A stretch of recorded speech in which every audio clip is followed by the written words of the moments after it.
Bagus. Saya mohon izin off cam, nggak apa-apa ya. Tapi saya coba untuk on cam dulu, saya pindah lokasi dulu. Ibu.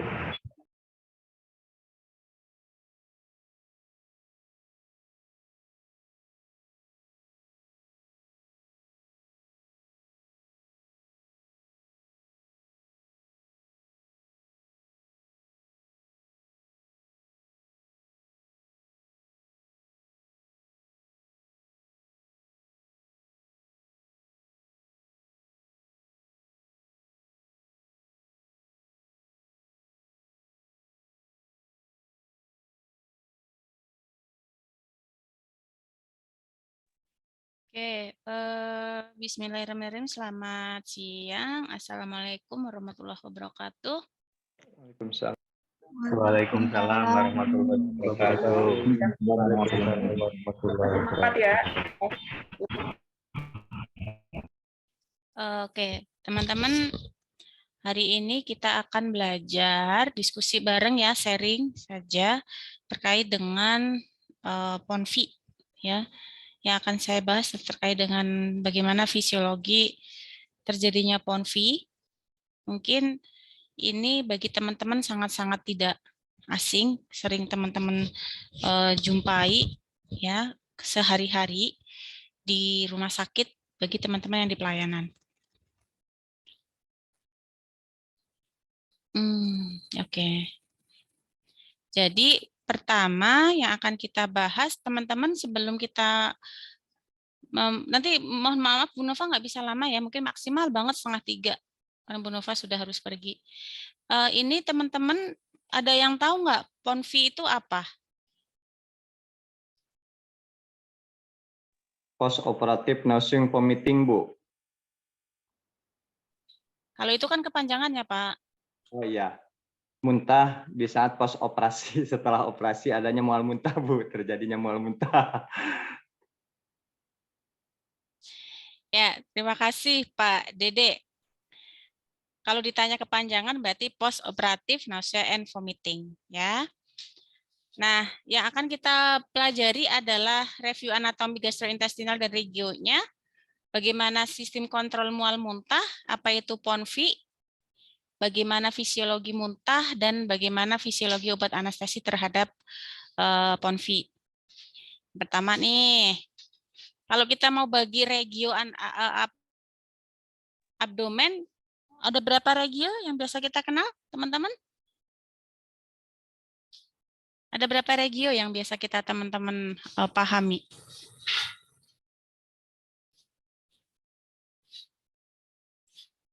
Masih ingat? Ada. Masih ingat mungkin?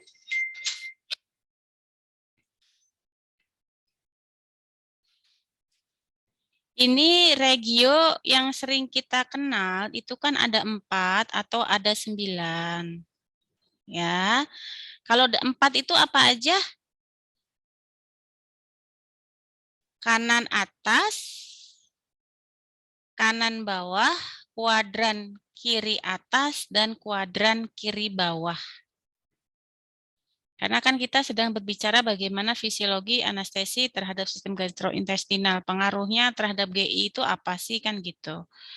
Nah, kalau kita bagi abdomen regio atau letak abdomen menjadi 9 regio, masih ingat apa yang paling pertama? Yang pertama apa, regio apa?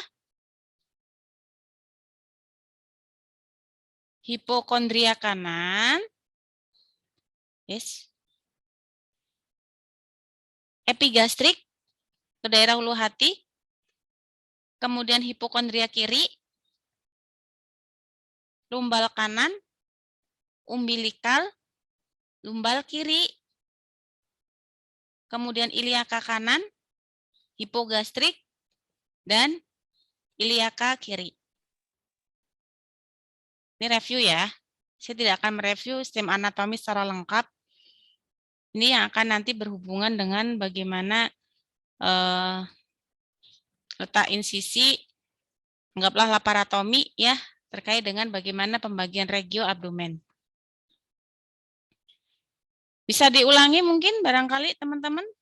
Kalau pembagian abdomen dibagi menjadi 9 regio, itu apa saja, Bu Fegi? Raik hipokondria, Hipokondria kanan,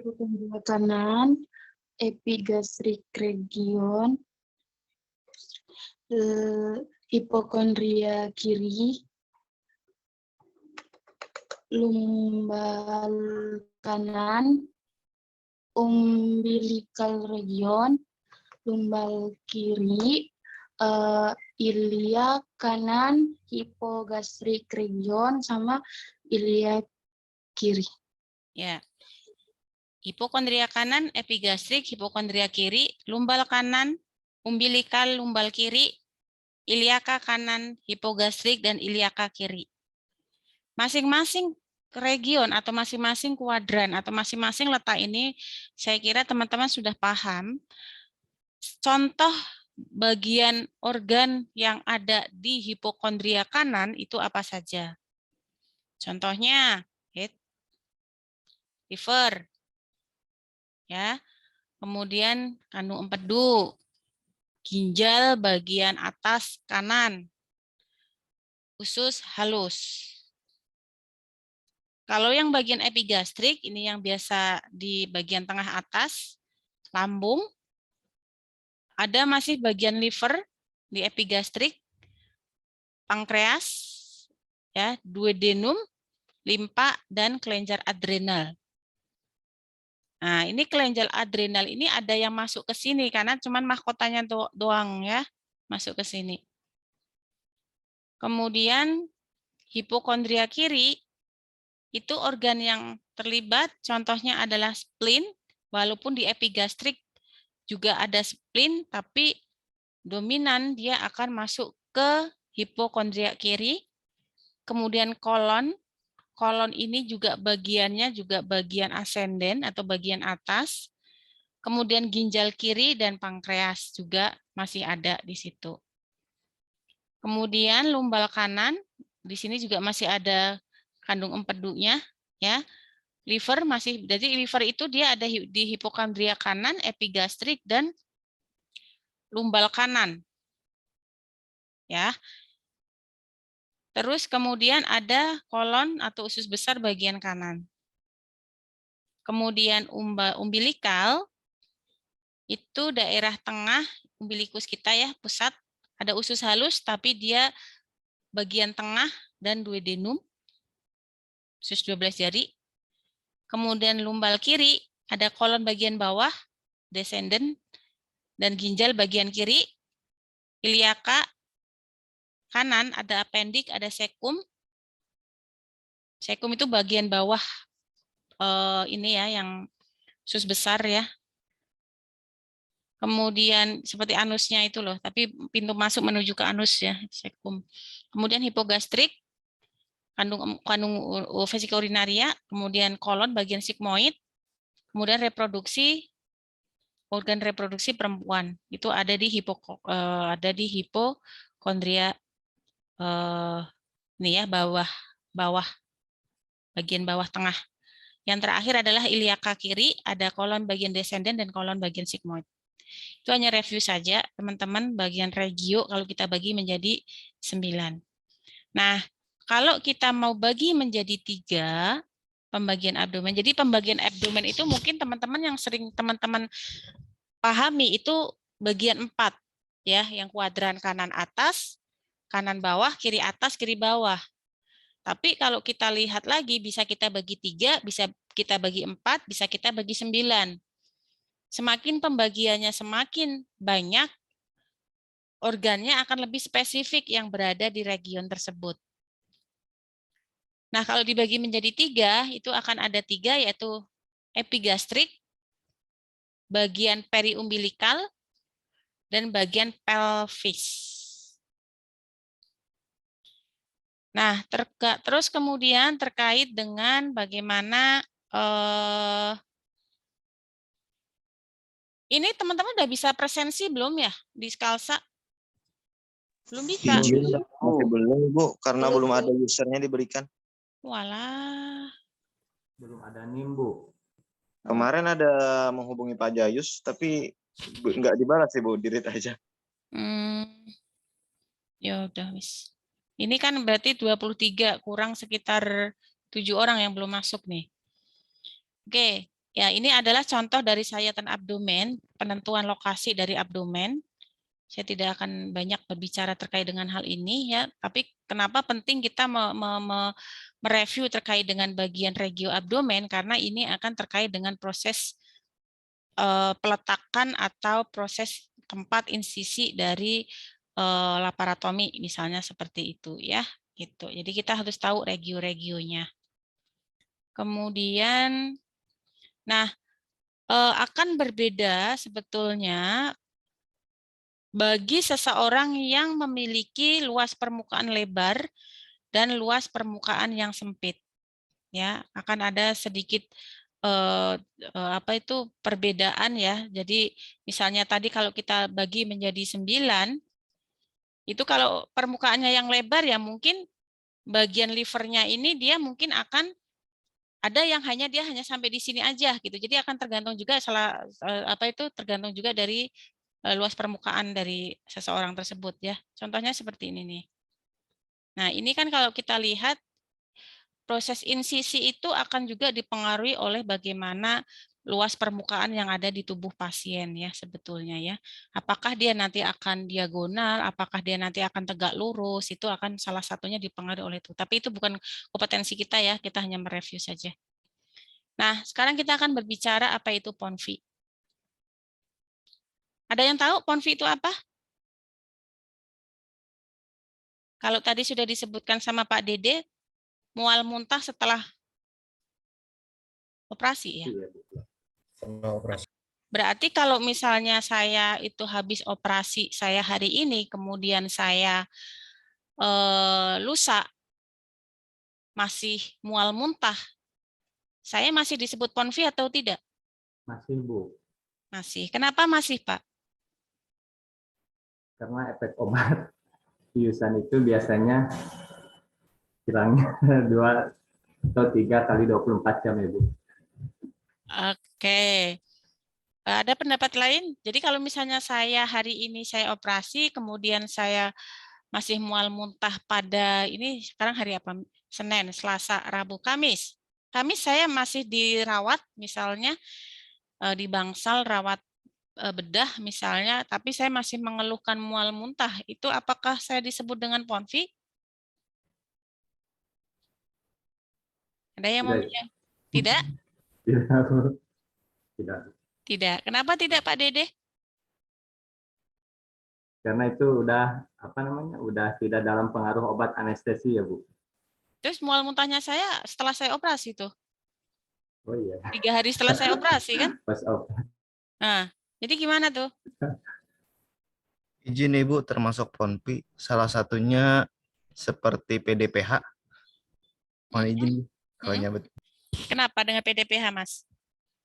PDPH itu kan termasuk dalam PONVI yang mana efek dari penusukan pada lumbal spinal yang menyebabkan salah satunya penyebabnya adalah hek spinal yang mana efek dari akhirnya PDPH postural puncture yang bisa menyebabkan juga terhadap PONVI tersebut. Oke. Tapi kan itu efek dari kalau kita sebetulnya untuk apa itu PDPH kaitannya dengan mual muntah itu memang salah satu tanda gejala dari PDPH itu kan memang ada mual ya gitu. Bahkan sampai dengan dia ada muntah. Tapi konteksnya ini apakah dia disebut PONVI atau memang dia PDPH kan begitu. Kalau PONVI itu dia akan berdiri sendiri. PDPH ya PDPH, PONVI ya PONVI gitu. Memang dia merupakan efek salah satu efek dari agent anestesi gitu. Nah, kalau kita lihat dari pengertian ya, kalau kita lihat dari pengertian, tolong dibacakan dong salah satu aja. Perasaan. Ya, PONFI adalah perasaan mual muntah yang dirasakan dalam 24 jam setelah prosedur anestesi dan pembedahan. Mual didefinisikan sebagai sensasi subjektif tidak nyaman untuk muntah. Muntah adalah suatu refleks paksa untuk mengeluarkan isi lambung melalui eksofagus dan keluar dari mulut, yakni kontraksi abdomen dan otot dinding dada. ya, makasih Mas Pandu. Jadi PONFI itu adalah merupakan suatu perasaan mual dan muntah mual muntah ya yang dirasakan dalam 24 jam setelah prosedur anestesi dan pembedahan. Kalau teman-teman membaca referensi ada yang 2 kali 24 jam tidak masalah. Ya. Tapi kalau kita mau berbicara terkait dengan ranah waktu masih menjadi tanggung jawab dari anestesi itu berapa jam ya setelah dilakukan tindakan anestesi? 1 kali 24 jam ya Bu. 1 kali 24 jam. Jadi nanti kalau teman-teman, saya ini pakai referensi yang 1 kali 24 jam. Tapi ada juga referensi yang mengatakan bahwa PONFI itu 2 kali 24 jam. Tapi sedikit referensinya.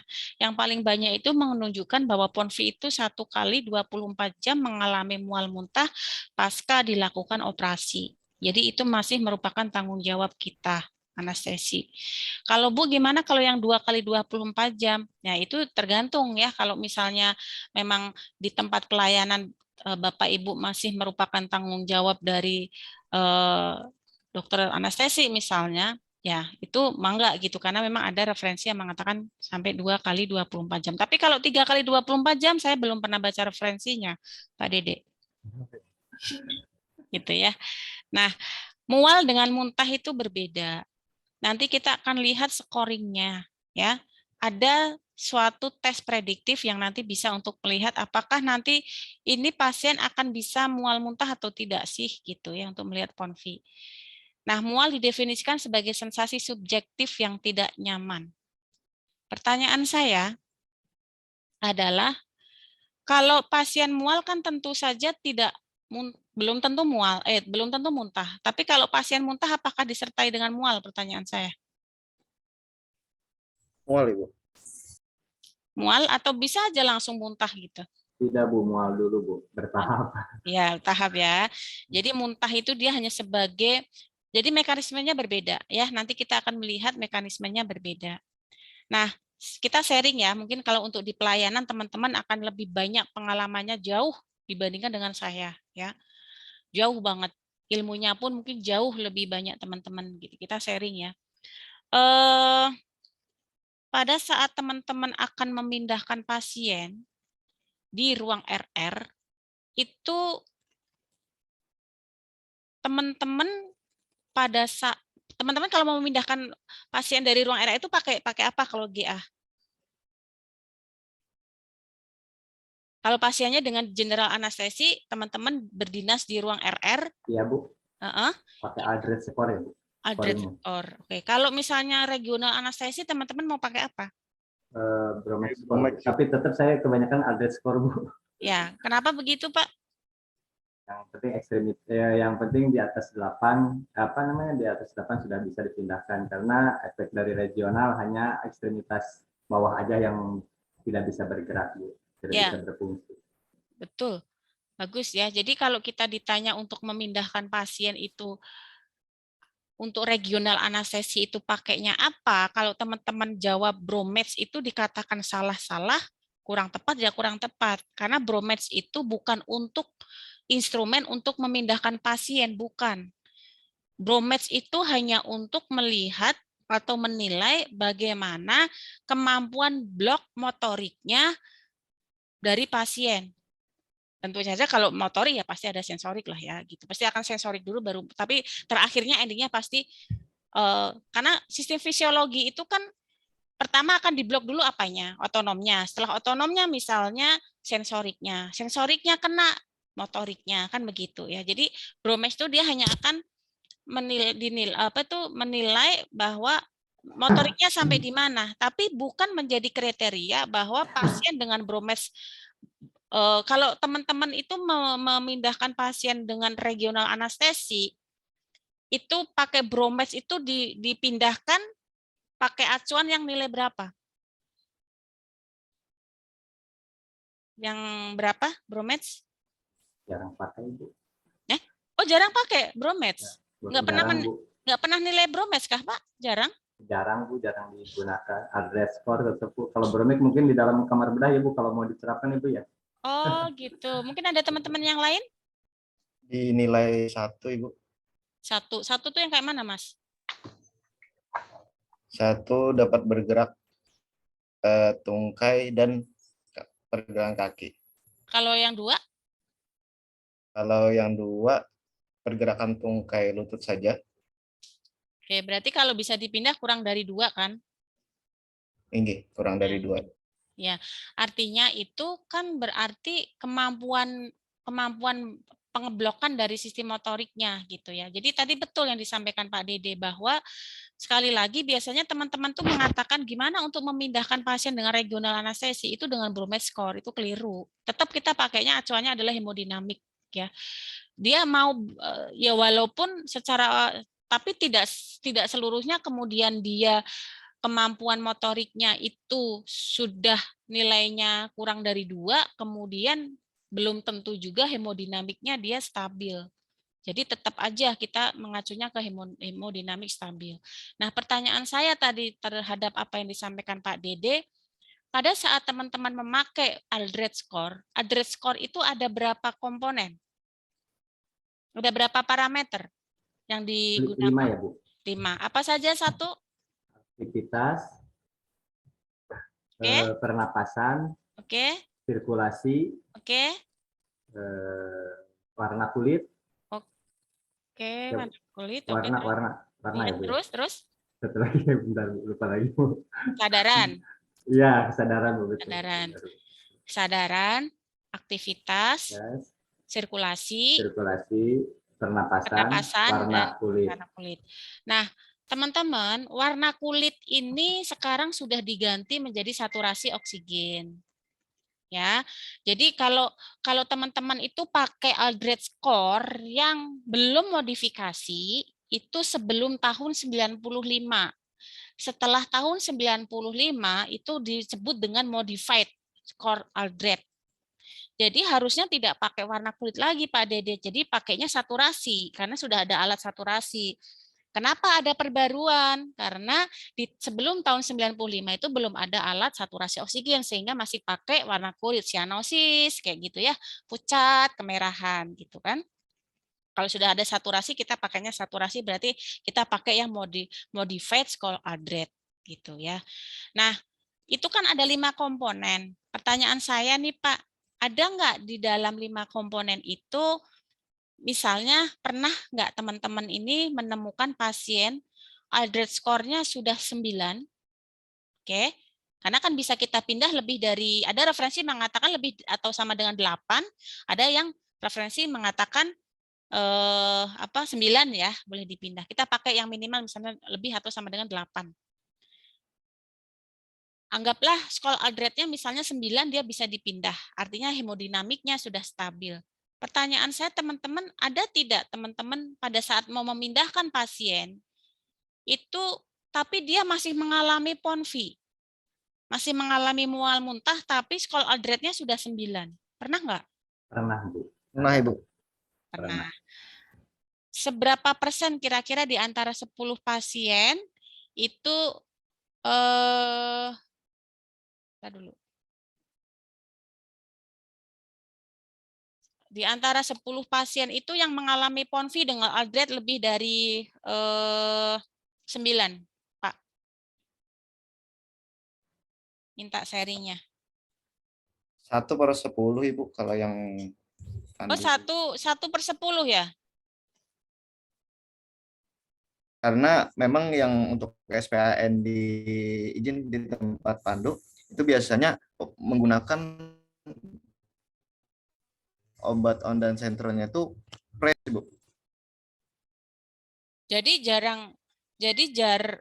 maksud saya gini, jadi pasien dipindah dengan skor Aldred 9 tapi masih mengalami PONV tetap dipindah gitu Mas Pandu ya? biasanya pemindahan itu PONPI itu dikarenakan pemindahan Ibu, yang mana saat pemindahan itu ada pergerakan. Nah, biasanya di Oh, sana penyebabnya mual muntahnya Ibu. oh gitu. Tidak pernah kalau teman-teman ini di ruang RR tuh sampai berapa menit sih? Kalau saya nggak lama Bu, maksimal 1 jam Bu. Betul, Mbak. Bisa ada yang 30 menit, pindah Ibu. Ya, belum punya Rata-rata deh. RR representatif Bu di saya mah Bu. Rata-rata deh, rata-rata aja. Rata-rata di antara 10 pasien yang dipindah 30 menit itu berapa pasien? 15 menit Bu di RR Nah, saya. tuh, jujur tuh ada yang 15 menit loh. Oke, Bahkan 30 saya menit mah lah biasanya Bu. langsung masuk Soalnya RR di langsung saya jemput Bu. nggak pakai midazolam jadi lebih cepat bangun. Nah, ya itu fenomena ya, fenomena yang ada di tempat pelayanan masing-masing. Tapi bagi teman-teman yang di tempat pelayanannya itu tidak ada 1 jam, itu mungkin belum pernah menjumpai kasus yang pelik ya, yang mengakibatkan terjadi sesuatu hal yang berbahaya terhadap komplikasi anestesi. Kan harusnya kan sampai 2 jam ya di ruang RR itu. Tapi kenyataannya kalau saya lihat di pelayanan, itu boro-boro 1 jam. 15 menit, 30 menit aja boro-boro banget 30 menit. 15 menit pindah. Kenapa begitu? Wah, nanti numpuk Bu di ruang RR. Gitu. Sehingga ini akan beresiko untuk terjadi komplikasi pada pasien dengan pasca anestesi, jauh resikonya lebih tinggi. Nah, kembali lagi ke itu tadi ya, karena saya pernah menjumpai beberapa kasus, saya tidak tahu apakah ini juga pernah terjadi di rumah sakitnya teman-teman. Jadi begini, pasien sudah terjadi sekitar 15 sampai 30 menit pasien di RR. Saya tidak tahu yang jelas ada sesuatu hal yang terjadi karena keteledoran dari seorang petugas anestesi. Handover yang mungkin tidak adekuat. Pasien mendapatkan opioid drip. Tahu kan dampaknya apa yang terjadi? Dampaknya apa yang terjadi? Wah, Depresi napas. Yes, depresi napas. Dan ternyata apa yang terjadi? Betul. Karena biasanya mohon maaf, karena biasanya teman-teman ini fokusnya itu pada di intraanestesi. Pekerjaan rutinitas itu lebih fokus ke intraanestesi, jarang yang memperhatikan bagaimana kondisi pasien saat di pasca. Iya atau tidak? Iya. betul Bu. Iya, Betul. betul. Nah, handover itu tidak dilakukan dengan benar. Bagaimana dari ruang intraanestesi ke pasca anestesi kan harusnya dilakukan handover tuh. Oh, pasiennya dapat ini masih ada sisa di di infusnya opioid sekian misalnya dosis sekian. Nah, saya nggak tahu ternyata apa pasiennya ares. Akibat apa? Ya itu akibat kelalaian yang notabene hanya diobservasi tapi hanya menganggap enteng saja. Ya akhirnya berkasus lah itu sebuah rumah. Saya yakin pasti di tempat bapak-bapak atau ibu-ibu di sini ada beberapa hal kasus yang terjadi seperti itu.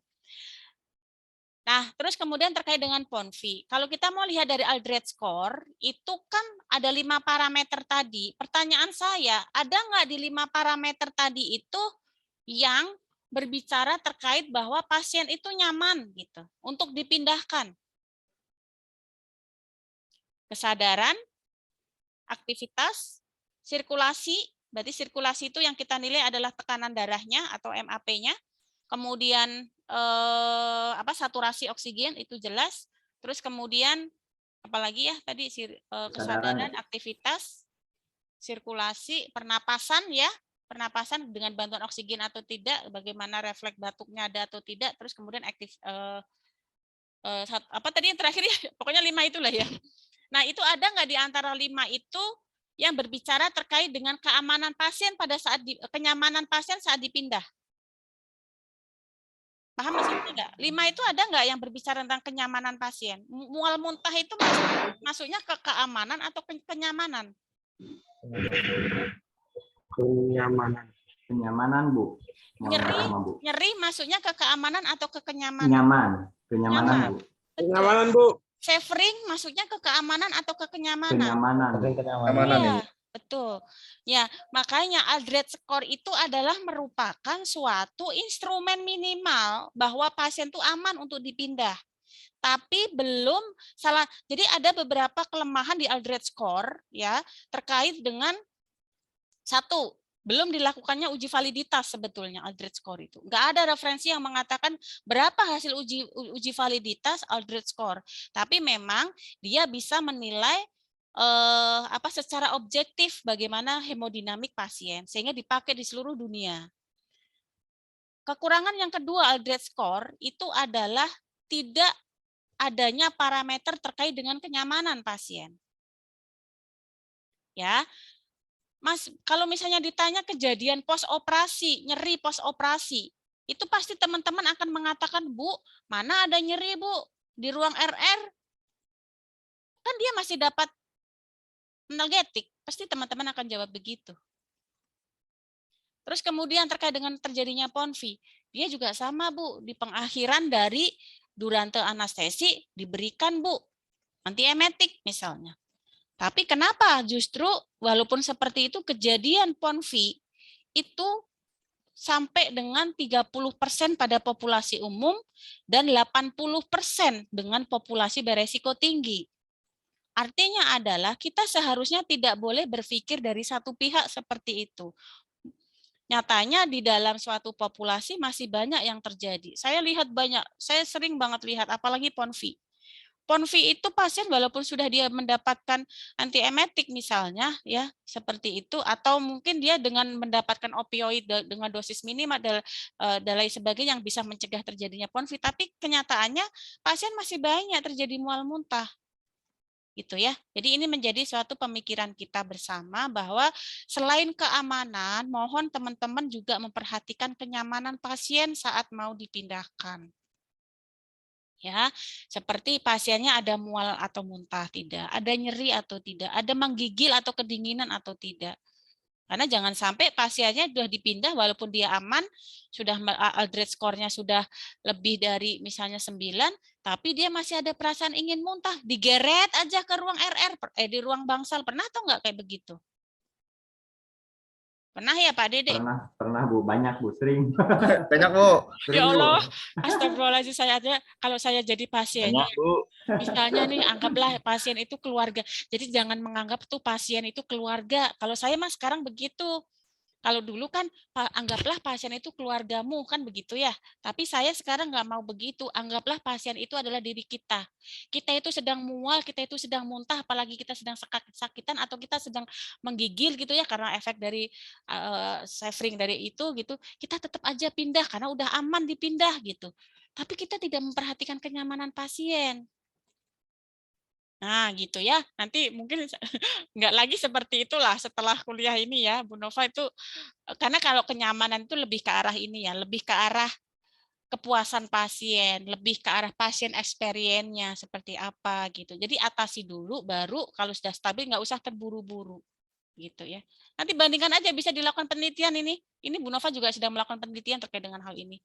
Terkait dengan modifikasi Skol-Aldred.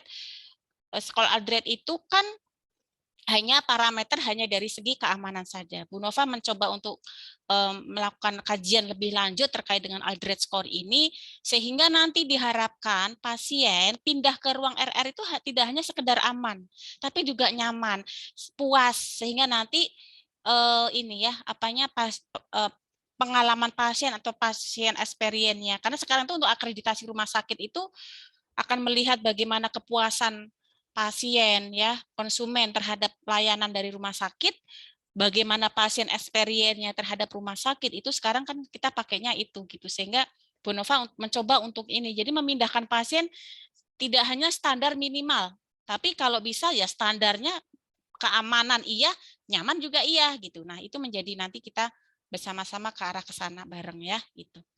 Nah, Kalau muntah itu adalah suatu refleks paksa untuk mengeluarkan isi lambung melalui esofagus dan keluar dari mulut.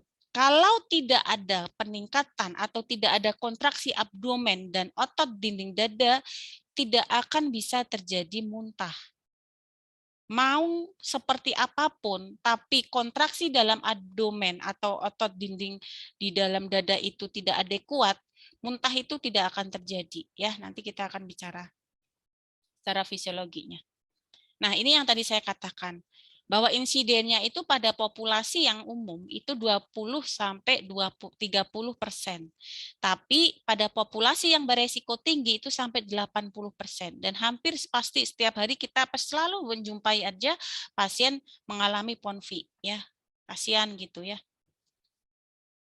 Nah, kemudian berikutnya bagaimana pengaruhnya? Yang pertama adalah agen anestesi dan opioid yang meningkatkan sensitivitas dari pusat vestibular.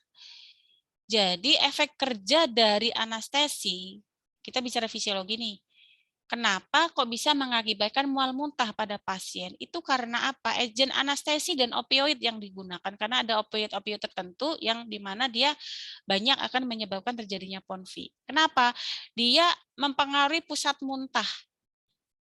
Dengan sistem dia mengeblok itu, yang akan dipengaruhi adalah pusat muntah, yang nanti akan ada 5 bagian, di mana bagian 5 itulah yang akan berpengaruh terhadap agen anestesi. Nah, kemudian salah satunya adalah sensitivitas pusat vestibular. Masih ingat nggak vestibular itu otak saraf kranial nomor berapa? Masih ingat? Vestibular? Ali.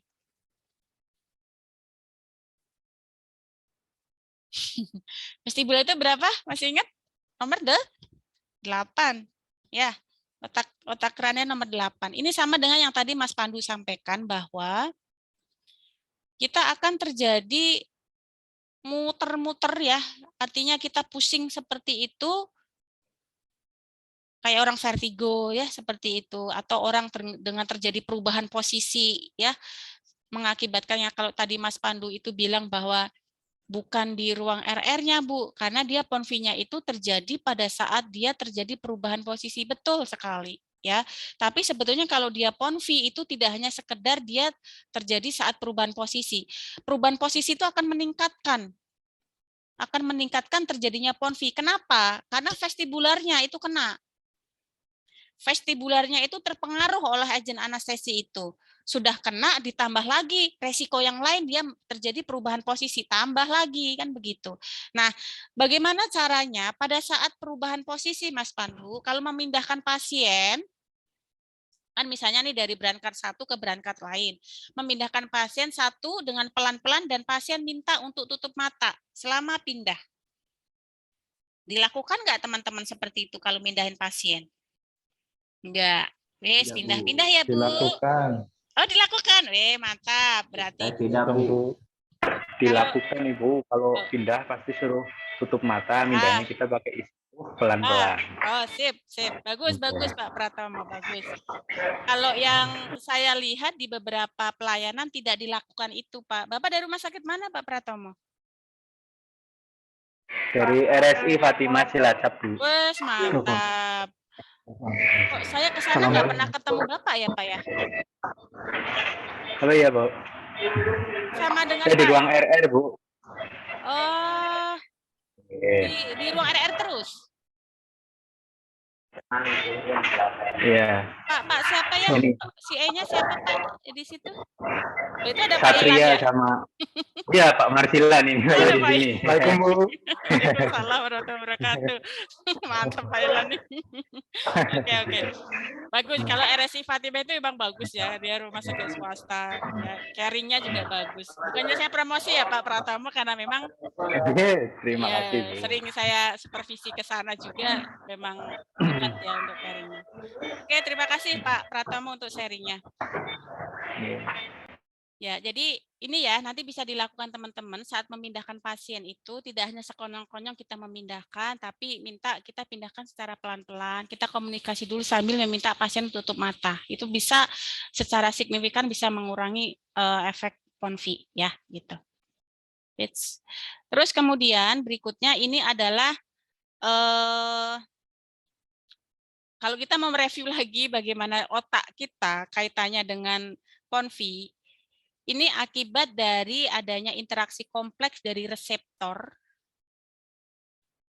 Reseptor itu ibaratnya penangkap sinyal. HP kita mau secanggih apapun, tapi kalau penangkap sinyalnya itu nggak bagus, ya kita nggak akan bisa menerima pesan dengan baik.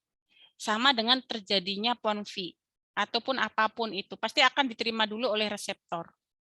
Kemudian akan ada hubungannya dengan zat kimia yang akan berpengaruh.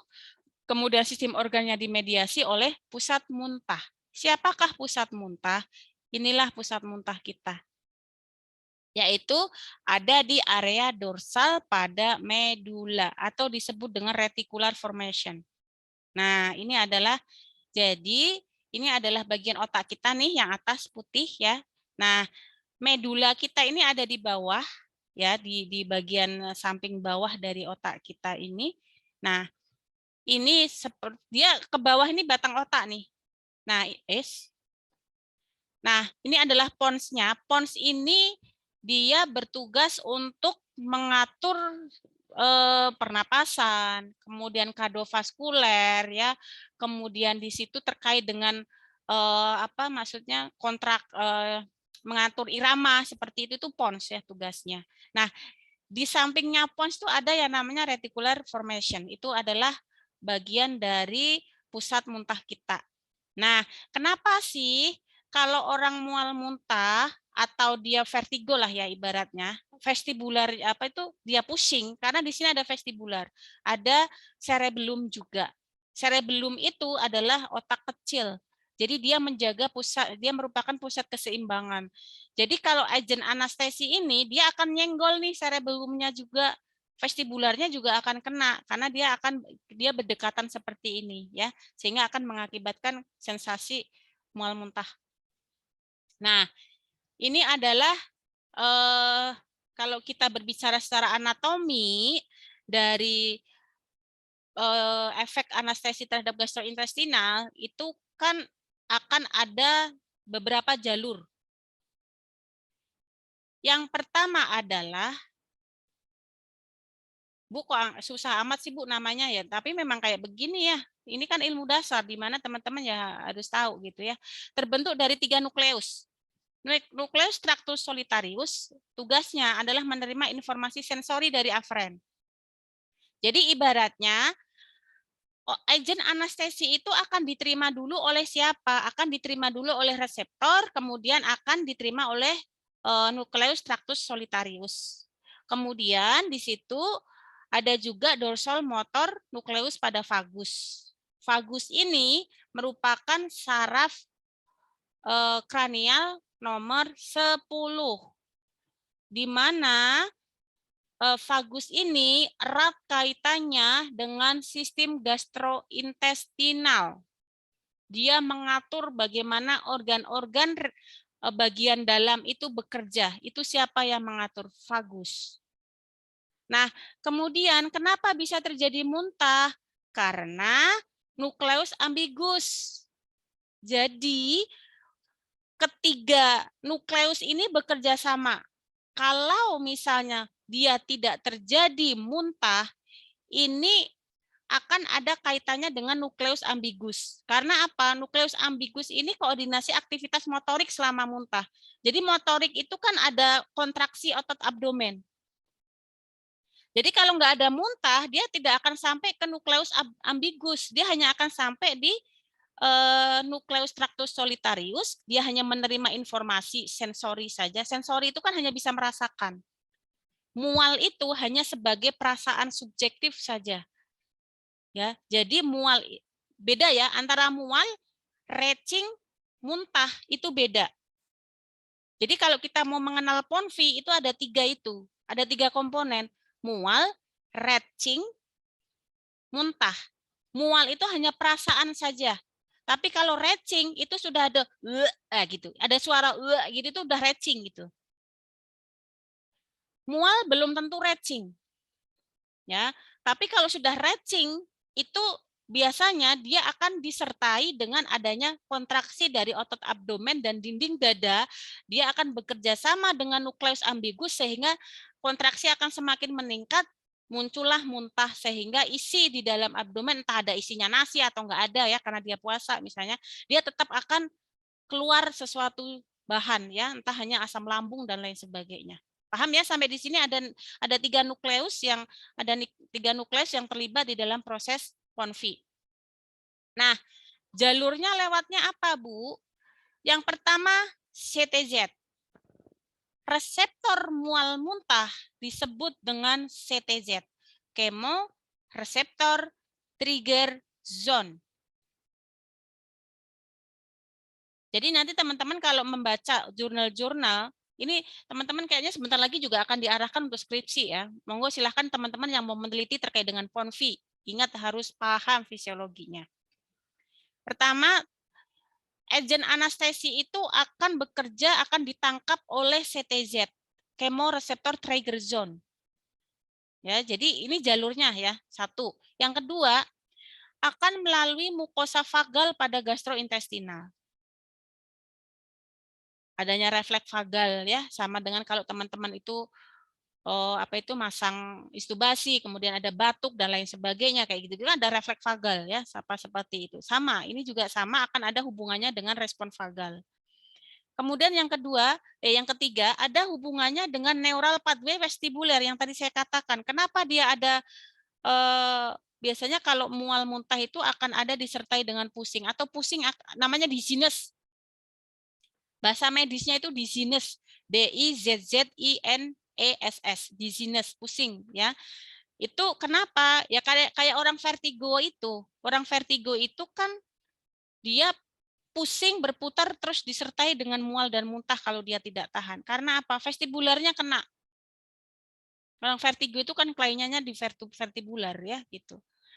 Kemudian setelah itu akan ada refleks afren dari korteks cerebri ya di otak besarnya dia akan juga kena, kemudian sampai di otak tengahnya juga. Jadi kalau saya ulang bahwa untuk pusat muntah ini tadi ada di reticular formation ya di bagian medula, kemudian terdapat 3 nukleus. Siapa?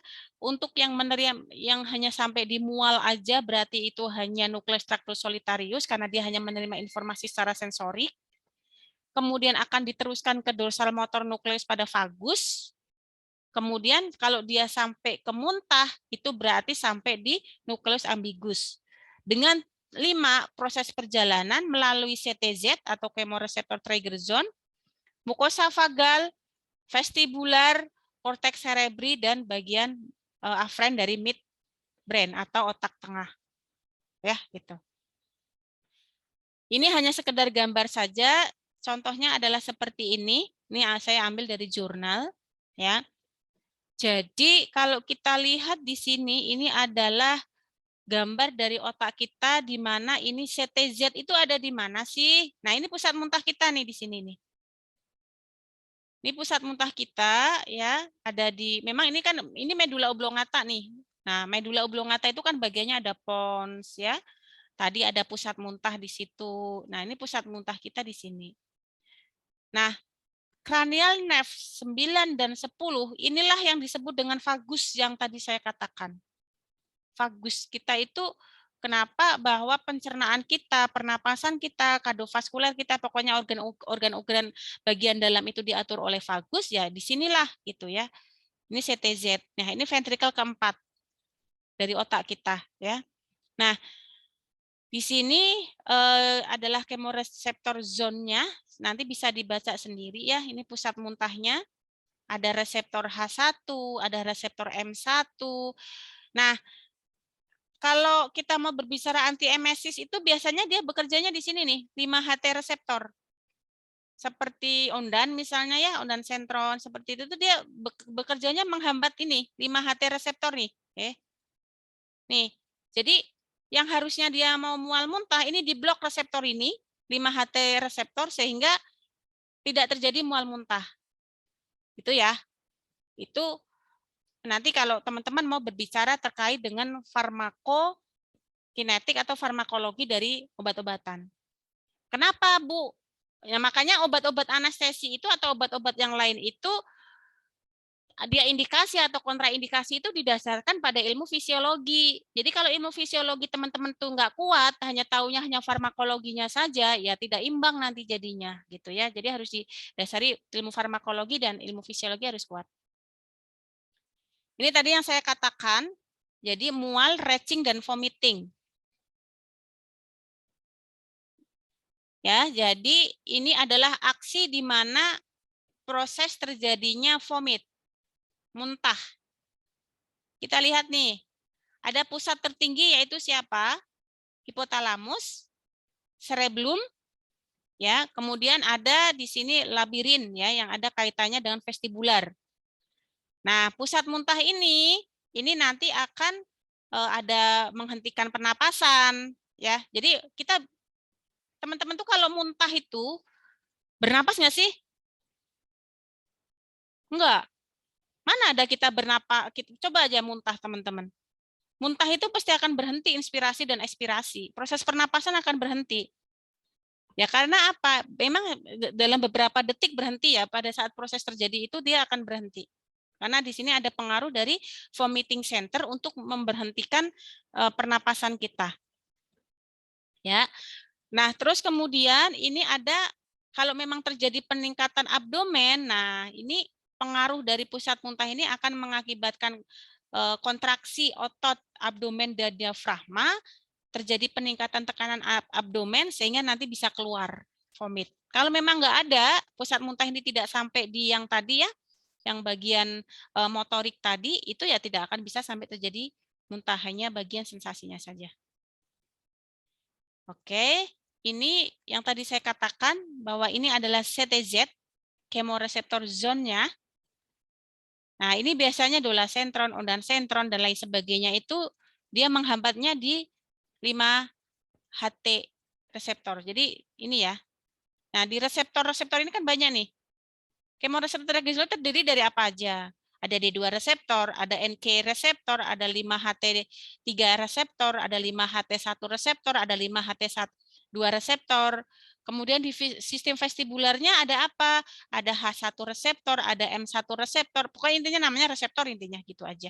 Nah, di dalam obat-obat antiemetik itu dia akan menghambat reseptor itu supaya memutus signal informasi bahwa ini mau ada mual muntah, jadi diputus supaya tidak nyampe ke pusat, gitu ya. Nah, akan berbeda kalau clopramid. Kalau teman-teman biasanya pakainya meto ya, untuk antiemetiknya ya, tidak sedikit. Meto pre-op tuh, Iya. Mendandu. Oh ya, intinya sama-sama dengan antiemetik, tapi memang dia mempunyai mekanisme yang berbeda-beda. Intinya dia mengeblok reseptor ya. Apakah dia akan mengeblok reseptor yang mana? Nah, itu tergantung dari efek kerja masing-masing. Kalau meto dia kedua antagonisnya. Gitu.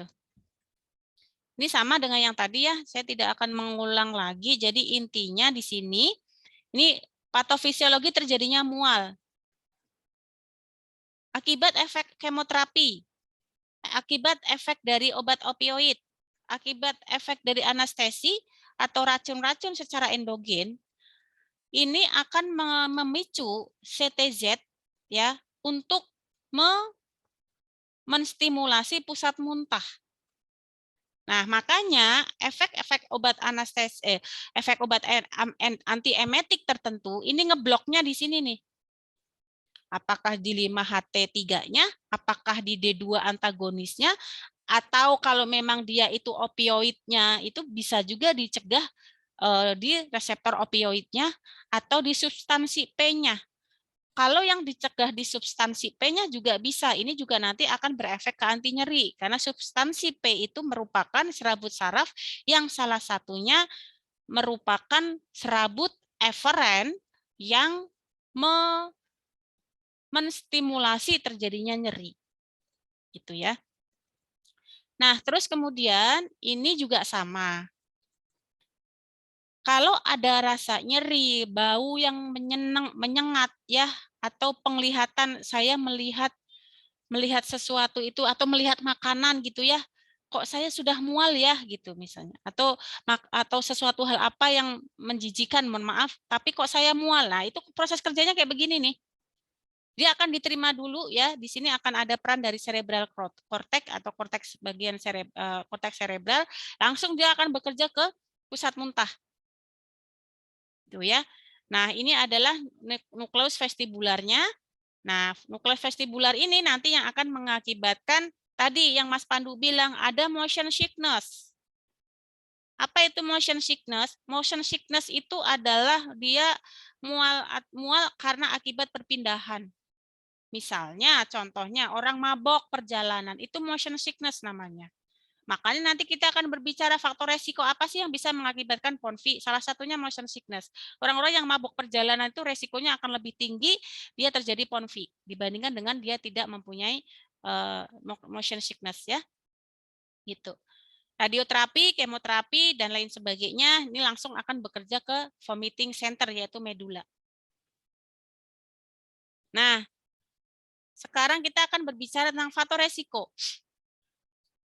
Teman-teman, kalau kita mau berbicara terkait dengan faktor resiko, itu ada resiko prediktor secara independen, ada resiko dasar pasien.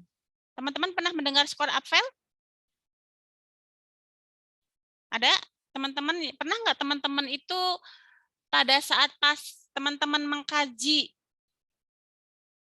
pasien di ruang anamnesis atau ruang premedikasi, teman-teman itu yang dikaji apa saja sih?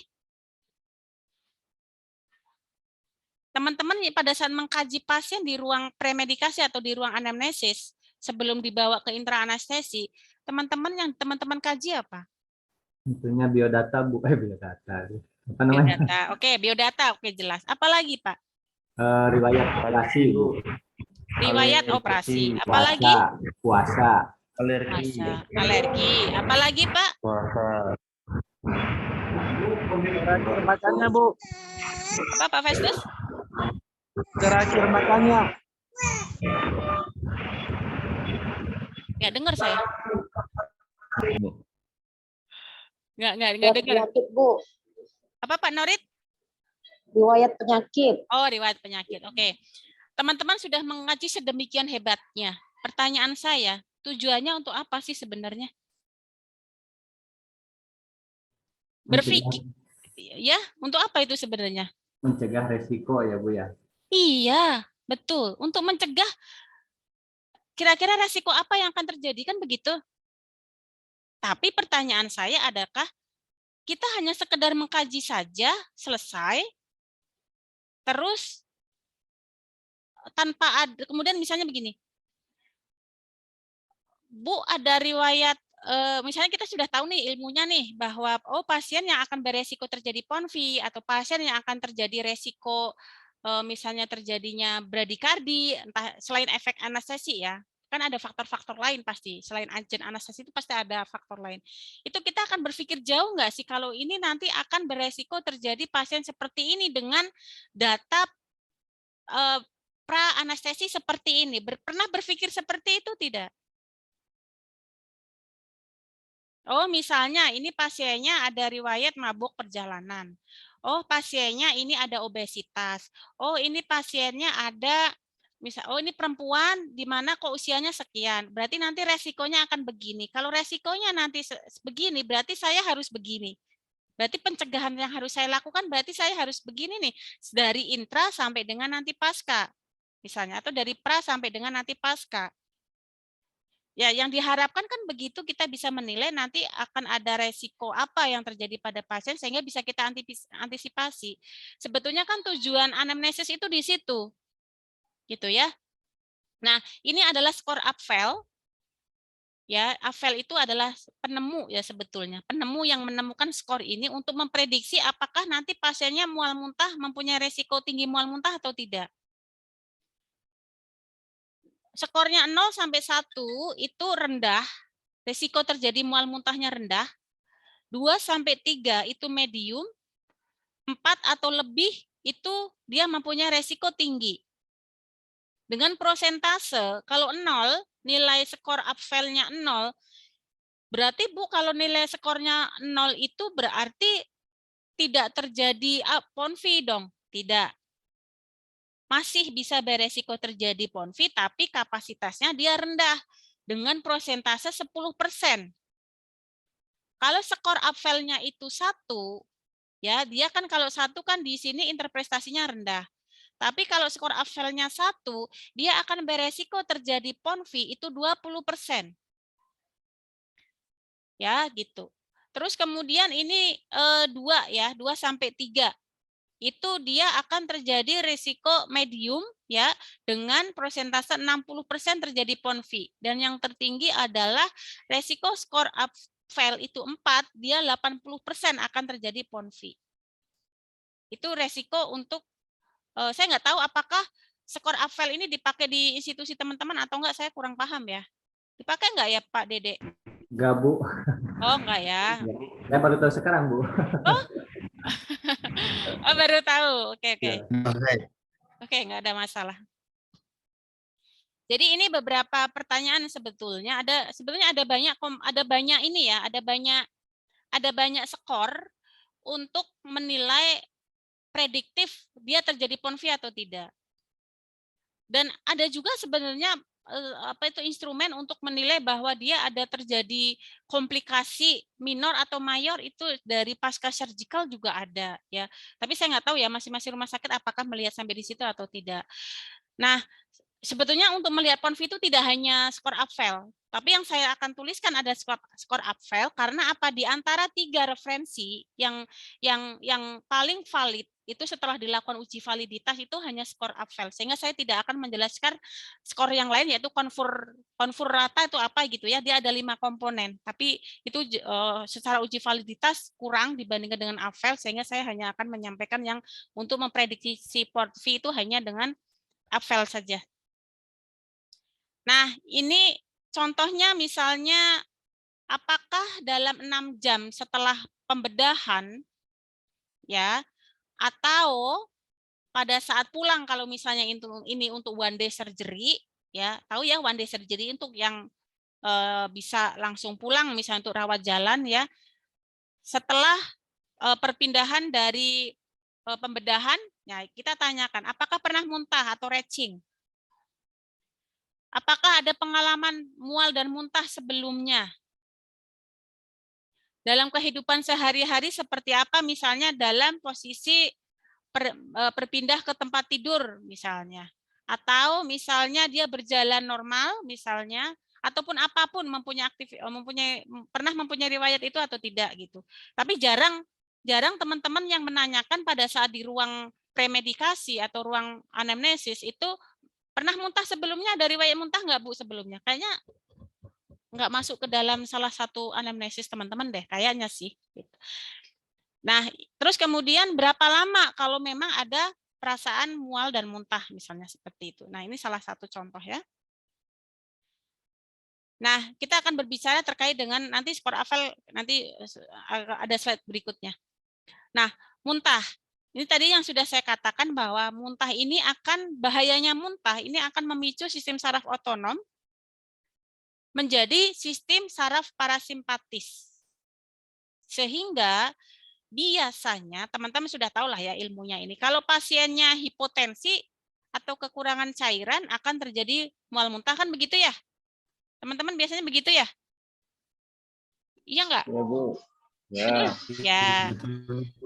Betul, Bu. Ya, jadi pasien yang hipotensi kenapa bisa beresiko terjadi mual muntah, tapi sekarang teman-teman sudah tahu kenapa bisa begitu. Karena apa? Karena terjadi suatu perpindahan proses dari saraf otonom. Saraf otonom itu saraf yang bekerja di luar kendali kita, yang tidak bisa kita kendalikan, itu saraf otonom. Jadi seperti detak jantung ya, detak jantung itu kan kita tidak bisa menghentikan, detak jantung berhenti sebentar dong, 1 detik aja berhenti, kan nggak bisa. Nah itu karena dia bekerja dengan sendiri kan gitu. kemudian menjadi saraf parasimpatis.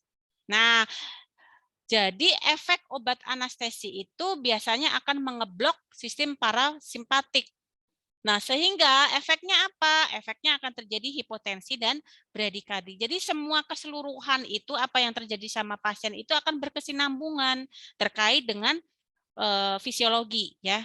Jadi kenapa kok kalau misalnya teman-teman kenapa ya kalau pasien mual muntah itu resikonya bisa hipotensi bisa terjadi mual muntah atau bradikadi. Nah, itu karena dia ada perpindahan proses ya dari otonom menjadi saraf simpatis. Nah, ini juga faktor resiko terjadinya PONV. Kalau dilihat dari agent anestesi akibat dari pemberian volatil ya, kemudian akibat dari nitrit oxide. Saya nggak tahu apakah ada beberapa pelayanan yang masih memakai nitrit oxide, ada yang nggak pakai, yaitu silahkan monggo ada kelemahan dan kelebihannya masing-masing. Volatil itu agen inhalasi ya, contohnya ya, isofloran misalnya atau apa yang lain gitu ya. Terus kemudian opioid dan intubasi. Itu adalah yang beresiko.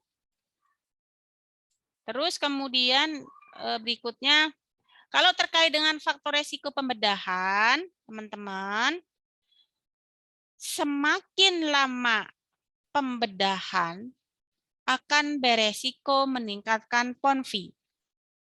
Setiap pembedahan 30 menit akan meningkatkan resiko PONV 60%. Jadi, dari 10% akan meningkat menjadi 16% setelah 30 menit berikutnya. Gitu ya. Jadi, ada korelasi antara lama operasi dengan PONV ya. Kalau mau diambil skripsi silahkan dibuktiin aja ya. Judul skripsi teman-teman belum diminta, sebentar lagi diminta tuh. Jadi sebetulnya itu ide-ide judul skripsi itu bisa diambil dari kuliah-kuliah kayak begini sebenarnya, atau di fenomena-fenomena tempat Bapak Ibu bekerja ya, bisa. Jadi nggak usah bingung nanti cari judul skripsi. Nah, contoh tipe pembedahan apa yang beresiko terjadi PONV itu jelas laparoskopi. Kenapa? Ada yang bisa jawab kenapa laparoskopi? Laparotomi misalnya, operasi misalnya payudara, strabismus misalnya, atau operasi pembedahan mata, bedah plastik, masilaris, ginekologi, abdomen, saraf, mata, urologi, dan sebagainya. Kenapa laparoskopi bisa mengakibatkan terjadinya resiko PONV lebih tinggi? Ada dimasukkan gas ya Bu ya? Ya, Perut. betul. Gas apa Pak? Nitrogen Bu apa Bu? Nitrogen. Bukan, gas N2O, karbon dioksida Bu. Ya, jadi dikembungin ya. Ya, oke. Nah, dan lain sebagainya ya. Nah, kemudian intake awal. Makanya teman-teman harus tadi pada saat anamnesa kan teman-teman nanya tuh, kapan puasa terakhir. Jadi kalau puasa terakhir agak bingung ya, kapan makan terakhir, kapan minum terakhir, kan begitu ya. Ini akan mempengaruhi, pengaruhnya terhadap intake awal bagaimana teman-teman terkait dengan terjadinya PONV. Kira-kira gimana? Terkait dengan intake awal itu terkait dengan kejadian PONV yang kayak gimana? Ada yang bisa jawab?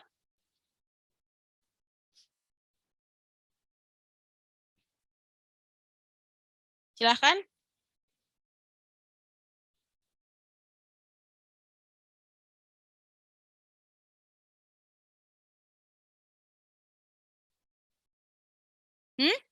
Intake awal kaitannya dengan PONV kayak gimana coba? Pak Rahman mungkin bisa bantu? Ya Bu, mungkin puasanya nggak cukup.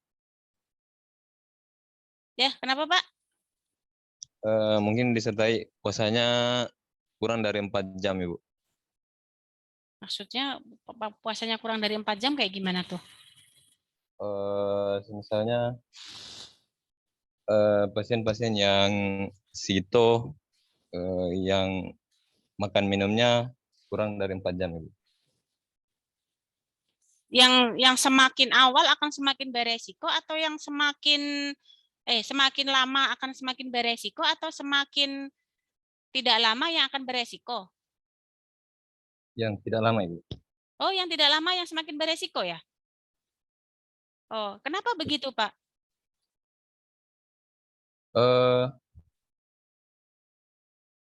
Ini kan kalau masalah puasanya itu kan tadi kurang dari 4 jam, Ibu. Atau 6 jam ya.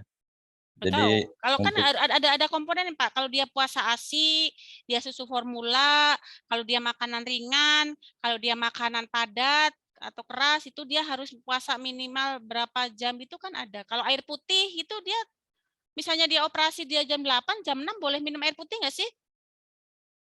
boleh, Bu. Karena Boleh dia kan? kan Nah, ya. kalau air putih kan minimal 2 jam, Ibu. Nah ya, maksudnya kan ada yang cairan yang berpartikel atau cairan yang tidak berpartikel gitu. Kalau cairan berpartikel itu kan bukan 2 jam, tapi minimal misalnya 4 jam. Enggak, maksud saya tuh kita sedang berbicara tentang resiko tinggi terjadinya PONV dilihat dari puasa. Kan teman-teman mesti nanya nih, kapan makan minum terakhir? Misalnya gini, pasien mau dioperasi jam 8 pagi. Nah, pasien ini makan terakhir jam 8 malam. Pasien A. Pasien B mau dioperasi jam 8 pagi, makan terakhir itu jam 12 malam. Yang akan beresiko lebih tinggi terjadinya PONV yang mana? Jam Yang 8 A, malam. Bu. Yang 8 malam. Ya, yang 8 malam. Jadi lama puasa itu akan berkorelasi terhadap kejadian PONV lebih tinggi. Ya, kenapa begitu? Ada yang bisa jawab? Asam lambungnya meningkat. Ya, asam lambungnya naik atau meningkat. Ya, jadi itu ya tadi akan berhubungan dengan itu juga. Kemudian berikutnya, itu kalau dilihat dari independen ya. Nah, sekarang untuk resiko tinggi ke pasien. Resiko tinggi PONV ke pasien itu dibagi menjadi 2, resiko tinggi high dan low, rendah. Yang beresiko tinggi itu pada saat pasiennya perempuan. Pasien perempuan dengan pasien laki-laki itu lebih beresiko yang mana? Laki-laki atau perempuan? Kenapa perempuan lebih beresiko terjadi PONV? Kenapa? Karena ada efek hormon estrogen. Ya, hormon estrogen ini akan mengganggu bagaimana kontrol dari pusat muntah. Ya, dia akan beresiko lebih tinggi dibandingkan dengan laki-laki. Status tidak merokok gimana kalau status tidak merokok? Dia akan beresiko antara yang pasien A, dia merokok. Teman-teman pasti akan mengkaji pasien. Pak, punya riwayat merokok nggak, Pak? Gitu ya. Kalau punya, berapa, Pak, sehari, Pak? Berapa batang, Pak? Atau berapa bungkus, Pak? Seberapa sering, Pak? Kan begitu ya. Nah, antara status pasien yang merokok dengan tidak merokok, itu lebih akan beresiko yang mana? Merokok. Yang merokok atau yang tidak merokok? Yang beresiko tinggi? Yang merokok. Yang merokok atau yang tidak merokok? Yang beresiko tinggi itu justru yang tidak merokok. Kenapa begitu? Ada yang bisa jawab kenapa begitu? Yang beresiko kok malah justru yang tidak merokok? Teman-teman pada saat orang perokok, what's happen pada orang tersebut? Orang yang dia menghisap apa, Pak? Menghisap Bu, asap ya, Bu. Menghisap asap. Oh, jadi yang dihisap itu rokok, yang dihisap itu asapnya ya, Mas. Karena banyak karbon dioksida yang dihirup, Bu. Karena banyak karbon dioksida yang dihirup. Terus kenapa, Pak, dengan CO2 yang dihirup, Pak? Emang merokok itu menghirupnya CO2 ya? Iya. Masa? Saya baru tahu kalau orang merokok itu yang dihisap CO2-nya, Pak. Yakin? Mungkin karena nikotin yang terkandung di dalam rokok, Ibu. Oke, kenapa dengan nikotinnya, Pak Rahman?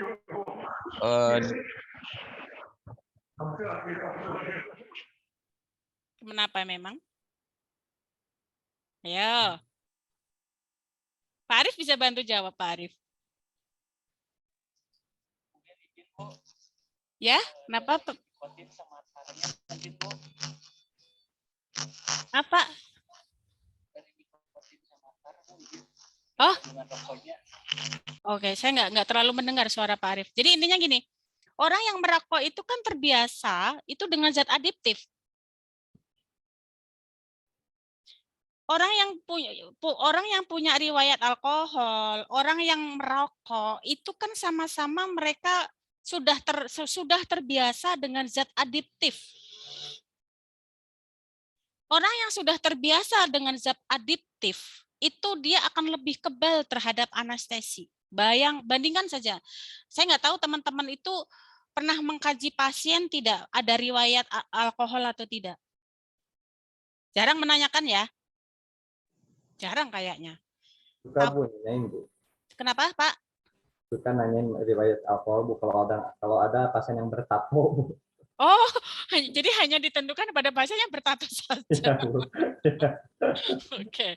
Ya, jadi kalau orang yang beralkohol, orang yang merokok itu dia sudah terbiasa dengan zat adiktif.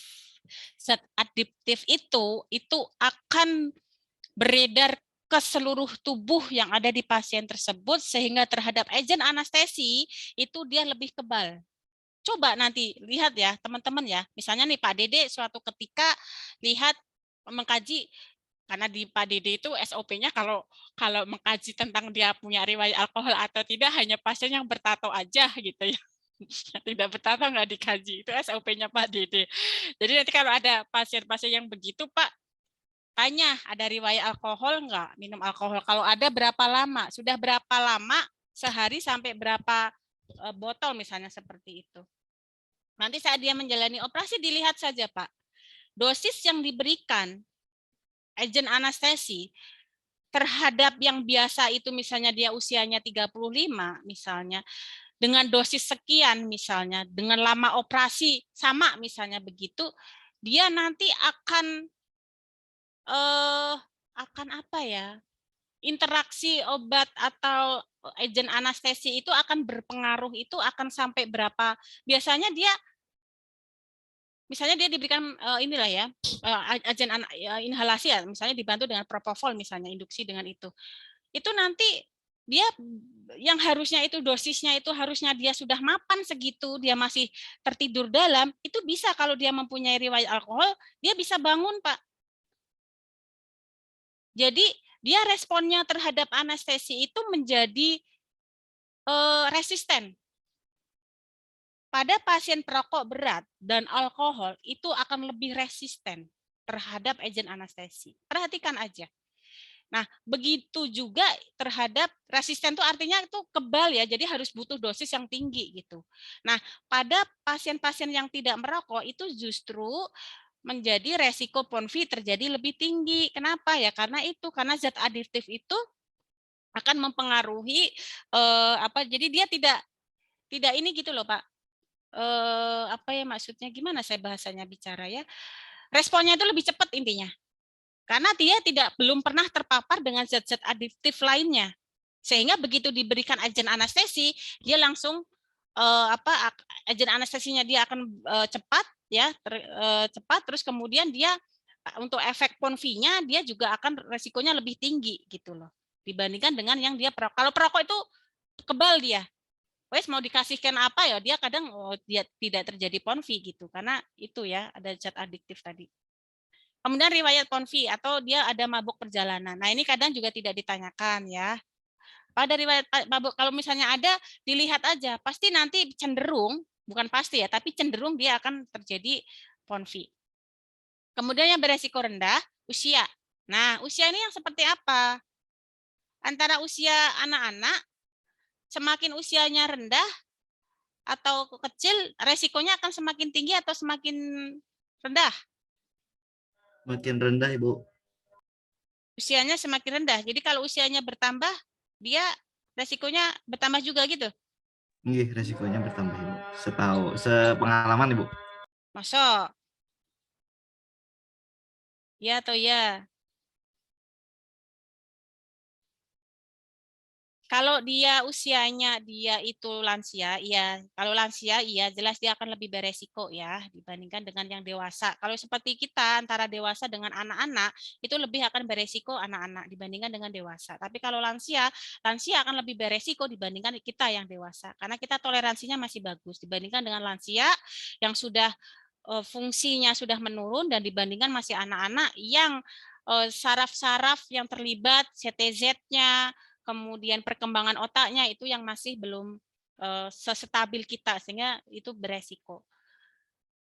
Gastritis punya riwayat atau tidak? Kalau punya riwayat berarti dia akan memperbesar resiko. Ambal mual yang rendah ya, kemudian cemas preoperasi sehingga cemas preoperasi kenapa harus diatasi dulu?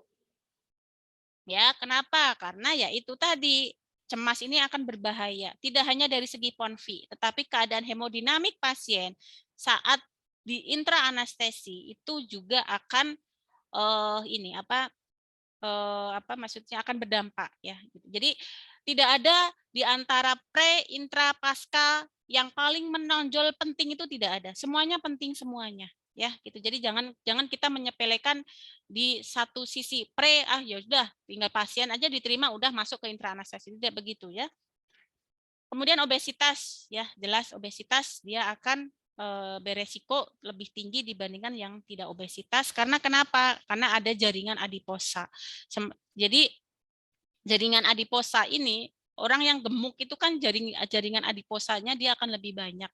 Sehingga dengan jaringan adiposa lebih banyak ini dia akan memicu juga terjadinya pusat mual muntah itu lebih tinggi ya gitu. Kemudian distensi abdomen itu kenapa tadi pada laparoskopi itu lebih beresiko besar terhadap mual muntah pada pasien. Ya karena pada laparoskopi itu kan dikembungkan dulu ya. Sehingga terjadi distensi abdomen ya gitu. Oke itu nah ini nggak usah lah ya, ini bisa dibaca.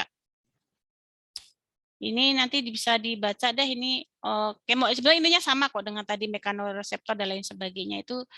Jadi kalau ini adalah bagaimana fisiologi muntah, sensor utama stimulus somatik itu di lokasinya di mana? Di usus dan di kemoreseptor zone. Stimulus emetik dari usus itu berasal dari dua tipe saraf, mekanoreseptor dan kemoreseptor. Makanya tadi kalau kita berbicara secara fisiologi anestesi itu ada secara reseptor yang bersifat mekanis, ada reseptor yang bersifat kimia. Kalau yang mekanis itu itulah yang mengakibatkan adanya kontraksi dan dinding otot. Akibat apa? Akibat adanya manipulasi operasi atau kerusakan fisik karena ada insisi. Itu berarti yang terganggu di mekanoreseptornya.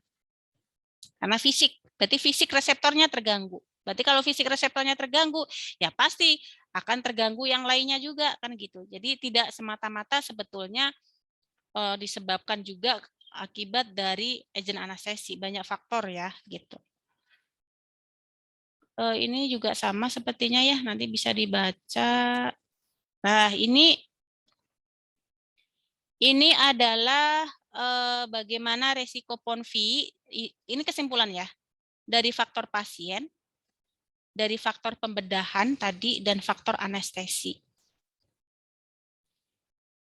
Faktor pasien teman-teman tadi sudah tahu, ada wanita, riwayat mabuk perjalanan, yang tidak merokok, dan adanya riwayat PONV atau mual muntah sebelumnya.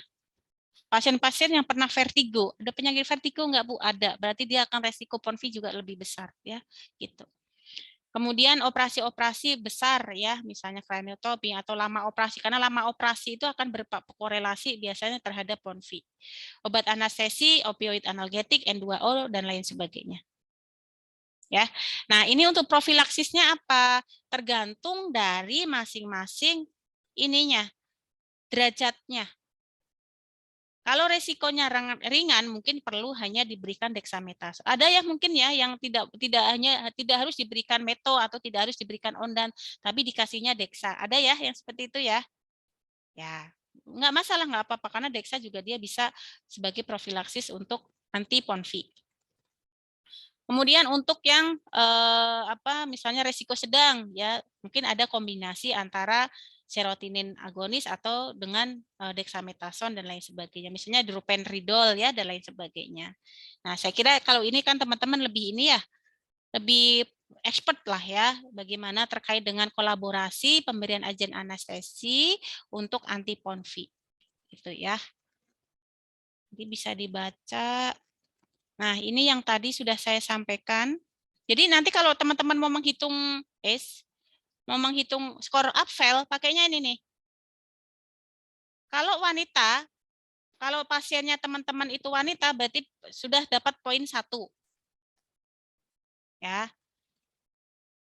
Berarti dia nanti akan memiliki resiko PONV itu sekitar 21% atau 20% lah anggapnya. Terus kalau misalnya dia wanita, nah nanti ini soal saya soal kasus ya. Saya tuh hampir tidak pernah mengeluarkan soal, baik itu UTS ataupun UAS tuh saya hampir tidak pernah mengeluarkan soal dalam bentuk definitif. Saya soalnya mesti soal kasus. Pasien dengan ini dengan wanita memiliki riwayat ini dibawa ke mesin operasi dengan tindakan bla bla bla bla. Berapa resiko terjadinya mual atau PONV mual muntah setelah operasi. Ya, tinggal aja dihitung nanti teman-teman seperti itu. Ini contohnya seperti itu ya kisi-kisinya. Jadi wanita 1, riwayat mabuk perjalanan 1 atau ada riwayat PONV 1 ya. Dia tidak merokok itu berarti poinnya 1.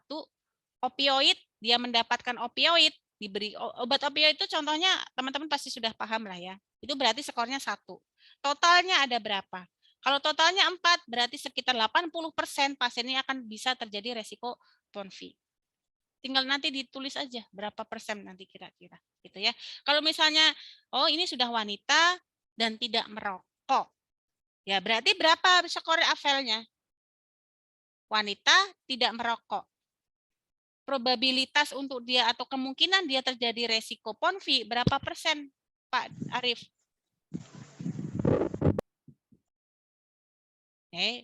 Ganti wes, Pak Dede wes. Wanita tidak merokok, berarti berapa persen dia terjadi resiko mual muntah? Wanita tidak merokok, Bu. Ya. Berarti 21% ya, Bu? Iya. Ya, berarti ada 2 poin. 2 poin kan, Pak ya? Iya, 2 poin, Bu. Tapi berarti tidak, wanita satu tidak perokok, Bu. Tidak perokok. 2, Bu. 2, jadi 39 ya, Bu. Ya, 39 gitu ya. Nah, nanti tergantung nanti di soal yang saya berikan. Dia dapatnya apa?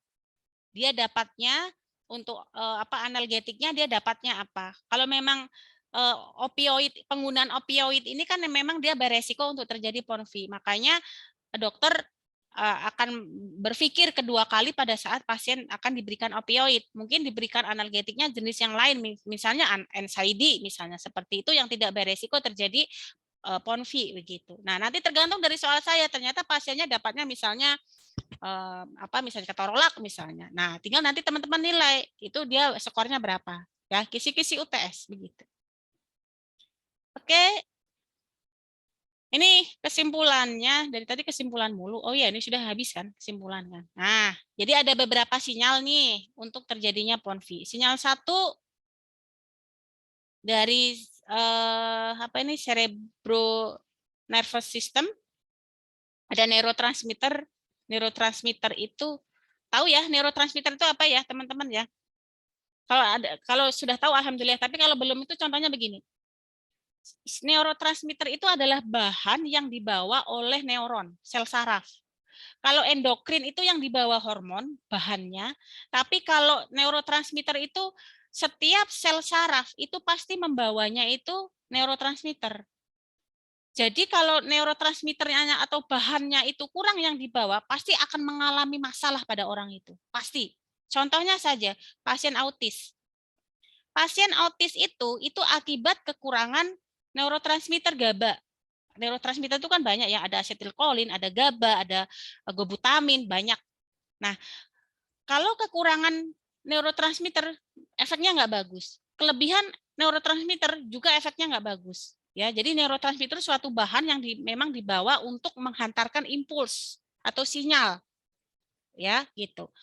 Nah, Sinyal 1 terjadinya PONV itu dia akan melalui neurotransmitter histamin dan asetilkolin, sehingga memang ini perlu diberikan antikolinergik dan deprideramin, obat-obatan. Yang kedua, bisa akibat melalui refleks gastrointestinal dari refleks vagus. Akibat dari apa? Dari distensi abdomen. Ya. Nah, yang ketiga itu dari reseptor itu sendiri yang tadi sudah Bu Nova sampaikan, ada peran dari CTZ, chemoreceptor zone, gitu ya, gitu. Nah, ini sebetulnya jadi kalau kita mau berbicara fisiologi itu kan ada beberapa pintu ya. Nah, obat antiemetik ini bisa melalui beberapa pintu ini. Nah, contohnya aja dipendiramin atau obat antikolinergik. Dia menghambatnya bukan di CTZ-nya, bukan. Dia menghambatnya di ngeblok di neurotransmitter antara reseptor dengan pusat muntah, diblok dulu neurotransmitternya. Nah, akan berbeda kalau Ondan misalnya. Ondan misalnya dia bekerja di 5-HT3-nya. Jadi obat ini nanti akan bekerja memotong reseptor itu, mengeblok sehingga tidak terjadi penghantaran impuls terjadi ke pusat muntah. Jadi berbeda-beda ya sistem obat itu, dia bekerja ngebloknya di mana, gitu ya. Oke, ini untuk ininya aja, untuk peran kita ya, untuk penata anestesi terkait dengan tindakan non farmakologi. Kalau farmakologi mah teman-teman mah sudah jago pakai banget ya. Ini bisa dilakukan akupuntur jelas, tapi kalau kita mau akupuntur ya kayaknya gimana Bu kita akupuntur? Pasiennya aja sabrek-abrek dan saya nggak ada ilmunya. Nah, kalau ini jelas ada ilmunya ya, kalau ini ya. Nah, tapi sekedar teman-teman tahu bahwa efeknya adalah akupuntur ini akupuntur ini kan dia ini ya, tekanan di dalam titik saraf. Nah, nanti begitu ditekan titik saraf tertentu, itu dia akan serabut saraf itu yang kita titik itu dia akan mengirimkan sinyal ke spinal sehingga hormon endorfin akan dikeluarkan. Nah, hormon endorfin dikeluarkan wis rasanya enak pisan ya. Artinya apa? Ya berarti nanti dia akan bagian otaknya ya, dia akan terutama enkefalinya dia akan bekerja ya, sehingga ACTH-nya dia akan menurun sehingga melemaskan otot kontraksi dari GI. Ini fisiologi terjadinya kenapa akupuntur ini bisa mengurangi terjadinya PONV. Kalau teman-teman sudah ada yang itu nggak masalah, nanti diterapin aja. Nah, itu sama dengan acupressure ya, bisa juga dilakukan pada titik-titik tertentu ya di bagian. Saya nggak tahu, saya belum dapat ilmunya secara mendetail terkait dengan acupressure, tapi ada titik-titiknya. Misalnya titik di bagian titik pressure 6. Oh, di bagian pergelangan tangan misalnya. Nah, itu ada titik di mana dia nanti akan bisa mengurangi terjadinya PONV. Atau dengan aromaterapi ya, atau dengan peppermint. Teman-teman selama ini sebenarnya nih, peppermint boleh nggak sih untuk pasien-pasien di ruang RR yang mengalami mual muntah? Pertanyaan saya. Kan biasanya pasien itu suka ada nanya loh, kapan saya boleh makan? Ya, kapan saya boleh makan? Teman-teman akan menganjurkannya apa? Apabila tidak ada mual, tidak ada muntah, Bu. Gimana? Maaf, saya nggak dengar. Setelah jam 6 operasi, setelah 6 jam operasi Bu, post op. Oh, setelah 6 jam operasi? Iya, biasanya Bu. Semua operasi Bapak sarankan? Enggak, kalau NU. Oh. Kalau regional anestesi langsung Bu. Oh, untuk yang GA itu harus nunggu 6 jam? Jam. Atau BU positif Bu, bising usus positif. Oh gitu. Obat-obat lain? Beda-beda ya? Langsung Bu. Tidak ada mual, tidak ada muntah, dan bising usus terdengar Ibu. Bising usus terdengar. Sadar penuh Ibu. Sudah sadar penuh. Jika sudah sadar penuh, langsung boleh makan minum. Untuk semua teknik anestesi ya, Pak Dede? Iya, betul. Ya. Untuk ilmu sekarang itu tidak harus nunggu 6 jam, Pak Dede. Jadi asal ya kalau jelas lah ya pasien sudah tersadar, kan nggak mungkin pasien belum tersadar makan kan gitu. Jelas kalau parameter pasien sudah tersadar penuh ya, penuh itu jelas. Kalau masih geliying-geliying kan nggak mungkin dia makan, nggak mungkin dia minum kesedak nanti malah. Satu, oke, tersadar penuh. Yang kedua, tidak ada refleks sudah tidak ada rasa mual muntah, itu aja sudah cukup kok untuk bisa dia makan kok. Jadi saya itu ilmu yang sekarang ya. Kalau kita mau menerapkan itu, jadi sudah tidak lagi menunggu 6 jam. Kasihan Pak kalau nunggu 6 jam Pak. Tapi boleh minum nggak pasiennya Pak? Enggak, Bu. Tapi itu dijamin, Bu, ususnya udah aktif banget gitu, udah aktif, Bu, peristaltiknya. Kalau apa namanya udah sadar penuh gitu, Bu. Udah dijamin itu. Kalau operasinya misal penggunaan relaksannya sampai lebih dari dosis yang induksi gitu, ada maintenance. Tapi pasiennya sudah sadar? Sadar, Bu. Bisa sadar, tapi sadarnya nggak sadar full, Bu. Oh, enggak, bukan. Maksudnya kalau sudah sadar penuh, kemudian kemudian itu sudah tidak ada mual muntah, misalnya tidak ada, itulah ya, gejala-gejala kayak begitu, itu menurut Bapak bisa bising ususnya belum pulih? Bisa jadi, Bu. Bisa jadi, karena kalau untuk laparotomi kan jelas ya mungkin ya, untuk laparotomi. Tapi kok itu yang ilmu yang saya dapatkan kok begitu ya Pak ya. Jadi yang terbaru itu kita tidak harus nunggu 6 jam. Kalau dulu iya, kita harus minimal 6 jam seperti itu. Tapi kalau untuk sekarang, asal pasiennya sudah tersadar penuh, tidak ada mual muntah, kalau mau ditambahkan bising usus sudah positif, silakan mangga. Artinya kalau sudah mau melihat, oh bising ususnya sudah positif kan bukan pasien yang memeriksa bising usus saya gimana. Jadi mau tidak mau kalau teman-teman mau mentargetkan bising usus sudah positif ya teman-teman harus ngecek. Begitu. Tapi secara subjektif itu minimal ya itulah ya pasien. Kalau bising usus secara positif pasti itu sudah. Tapi kalau yang 6 jam setelah itu kok saya malah ini Pak. Karena terbukti memang ya Pak ya di pelayanan pasien sudah tersadar penuh, tidak ada mual dan muntah, dan artinya tidak operasinya bukan operasi laparotomi yang besar begitu ya, yang ada manipulasi abdomen, itu aman sih. Mungkin kalau yang untuk ada manipulasi abdomen, nah itu mungkin perlu dipertimbangkan ya gitu. Tapi selama ini kalau saya lihat, saya nggak tahu mungkin nanti teman-teman bisa berbagi ya. Mungkin yang tadi sama dengan pendapat, mungkin yang itu mungkin bisa disaringkan misalnya Pak Ade boleh, Pak Ade atau Pak Arief. Atau Bu Oni boleh, Bu Ani Sandra? Mungkin yang di Mas Dede itu pasien-pasien yang menggunakan masker relaksan mungkin Ibu.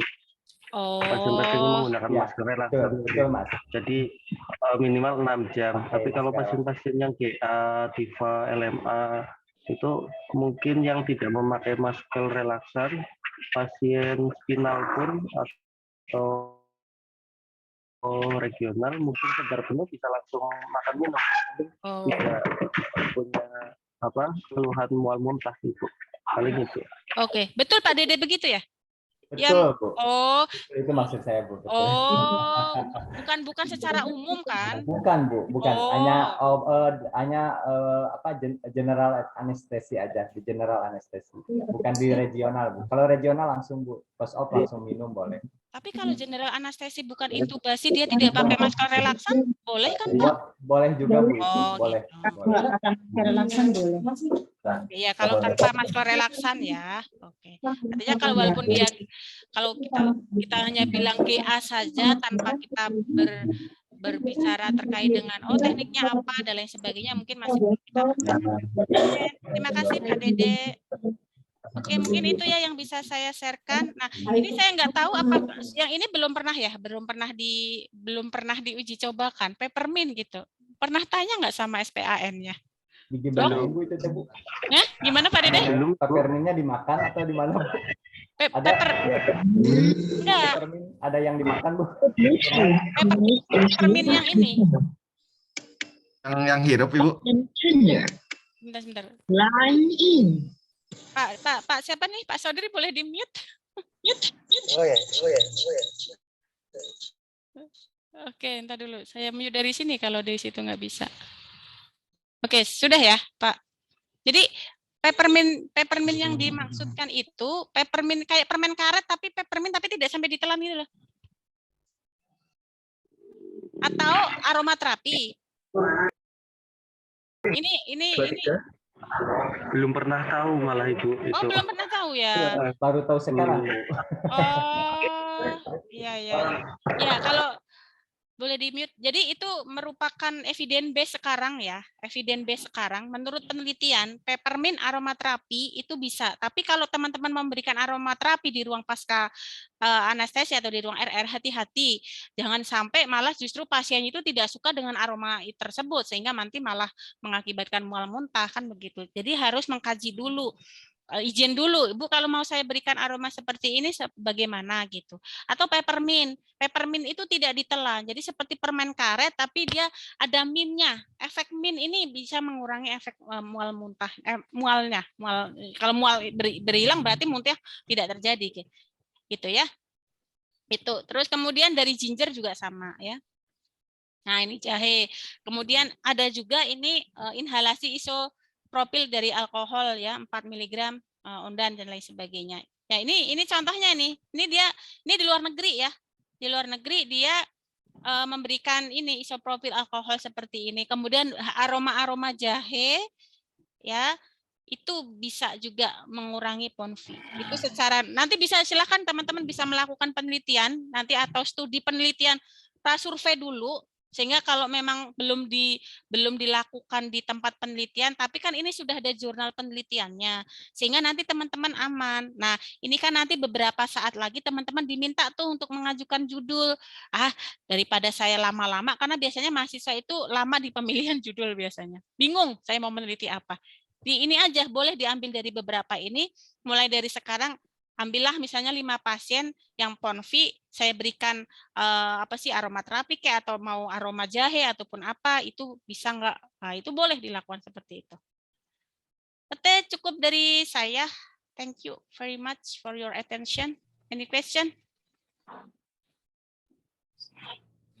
Jam 2:30 lebih 43. Oke. Mohon izin Ibu, bertanya Ibu. Nggih, mangga Pak Arif. Izin Bu, waktu itu pernah Bu di sini Bu. Jadi saat selesai operasi terus masuk RR, ternyata nggak ada mual muntah. Tapi saat pasien ke ruangan izin Bu, itu terjadi mual muntah saat sampai di ruangan izin Bu. Ya, terus yang ditanyakan apa Pak? Nah, itu termasuk PONV nggak Bu atau gimana Bu? Iya, PONV bukan Pak. Pengertiannya kan tadi PONV itu terjadi setelah 24 jam pasca operasi. Jadi kalau misalnya dia di ruangan pun dia terjadi PONV, dia terjadi nyeri pasca 24 jam pertama. Apapun yang terjadi pada pasien 24 jam pertama itu masih menjadi tanggung jawab anestesi. Dan kalau misalnya PONV-nya ini terjadi 20 besoknya misalnya ya, itu masih PONV Pak, karena kan 24 jam pasca pembedahan. Gitu. Nah, ini yang menjadi berapa menit Pak di situ di ruang RR Pak Arif? Pasien? Izin 30 menit Bu, ada 30 menit kan. Coba. Ya itu coba aja kalau misalnya itu 1 jam aja di situ mesti akan kedetek di ruang RR sehingga tindakannya bisa kita lakukan di ruang RR. Tapi kan ini ya termasuk mungkin lalu lintasnya yang terlalu padat sehingga 30 menit dipindah. Tapi itu termasuk PONV nggih Pak Arif.